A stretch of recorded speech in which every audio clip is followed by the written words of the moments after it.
জঙ্গলে শিয়াল আর হরিণ পাশাপাশি বাস করত। হরিণ ছিল অত্যন্ত নিরীহ আর সহজ সরল, আর শিয়াল ছিল চালাক আর কৌশলী, সুযোগ পেলেই ফাঁকি দিত বা ঠকাত। হরিণ প্রতিদিন সকালে জঙ্গলের পাশে একটা সবুজ ঘাসের মাঠে যেত ঘাস খেতে। সেখানে ঠান্ডা বাতাস বইত, পাখিরা গান গাইত। হরিণ খুবই খুশি মনে দিন কাটাত। শিয়াল একদিন হরিণকে দেখে ভাবল, ইস, হরিণটা কত সুখে আছে, আমি যদি একে কোনোভাবে ঠকিয়ে ওর সুখটা নিজের করে নিতে পারতাম।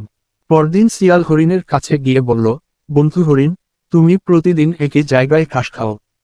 আমি একটা নতুন জায়গার কথা জানি, সেখানে ঘাসও নরম, আর চারপাশে মধুর ফুলের গন্ধে ভরে আছে। চল, আজ ওখানে যাই। হরিণ প্রথমে সন্দেহ করল, কিন্তু শিয়ালকে দীর্ঘদিনের চেনা বন্ধু ভেবে রাজি হয়ে গেল।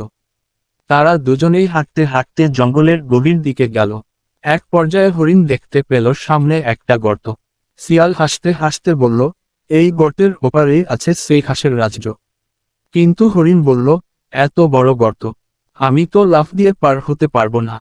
শিয়াল কৌশলে বলল, তুমি শুধু চোখ বন্ধ করে আমার কথা বিশ্বাস করো, আমি তোমাকে পিঠে তুলে নিয়ে যাব। হরিণ বিশ্বাস করে চোখ বন্ধ করল। শিয়াল হরিণকে ঠেলে গর্তে ফেলে দিল। হরিণ বুঝতে পারল সে ফাঁদে পড়েছে। গর্তটা আসলে ছিল এক শিকারীর ঘোড়া ফাঁদ।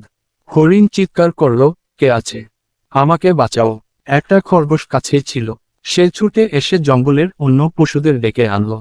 সবাই মিলে গাছের লতা বেঁধে হরিণকে গর্ত থেকে টেনে তুলল। শিয়াল পালিয়ে যেতে চাইল, কিন্তু বাঘ এসে তার পথ আটকে দিল। বাঘ বলল, তুমি বিশ্বাসঘাতকতা করেছ, তাই তোমার শাস্তি দরকার। বনের পশুরা মিলে শিয়ালকে বনে থেকে তাড়িয়ে দিল। হরিণ সবাইকে ধন্যবাদ দিল এবং প্রতিজ্ঞা করল, এখন থেকে কারো কথায় অন্ধভাবে বিশ্বাস করবে না।